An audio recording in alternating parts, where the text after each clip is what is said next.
Hello అండి, అందరికీ నమస్కారం. ఈరోజు ఈ వీడియోలో కార్తీక దీపం సీరియల్ డిసెంబర్ 24కి ఏం జరగబోతుందో చూసేద్దాం. వీడియో చూసే ముందు ఒక లైక్ అండ్ సబ్స్క్రైబ్ అయితే తప్పకుండా చేయండి. శ్రీధర్కు టైం వచ్చిందయ్యా, 10 లక్షలు ఇవ్వాలంటే క్షమాపణ చెప్పాల్సిందే. వెతికి 100 రూపాయలు తీయడం, అది దీప గమనించడం, 100 ఉన్నాయన్ని సంగతి గురించి టిఫిన్స్ అమ్మే బాబాయ్ ఒక ప్లేట్ బజ్జీ ఎక్కువ ఇవ్వండి. ఆ తర్వాత శౌర్య నాకు ఇంకా చాలా లేదు అనగానే కార్తీక్ తినకుండా తన ప్లేట్ కూడా శౌర్యకు ఇచ్చేసి, నేను వచ్చే ముందు ఫుల్గా తినొచ్చాను కదా, నాకు అసలు ఆకలిగా లేదు అంటూ పక్కకు వెళ్ళి వాటర్ తాగడం. అది చూసిన దీప తన ప్లేట్ తీసుకొని పంచుకొని తిందాం అంటుంది. కార్తీక్ బాబు ఒక బజ్జీ తిను, మరో బజ్జీ కార్తీక్ బాబుకి ఇవ్వండి.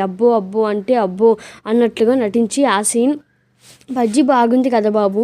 ఇక ఆ ఎమోషనల్ సీన్లో మన వంటలక్క కూడా కంటి నుండి రెండు కన్నట్టి బొట్లని రప్పిస్తుంది. బజ్జీ తినడం అప్పుడే దీప నవ్వు తెచ్చుకొని, బజ్జీ బాగుంది కదా బాబు, నీతో తింటున్నానని చాలా బాగా ఉంది అంటాడు.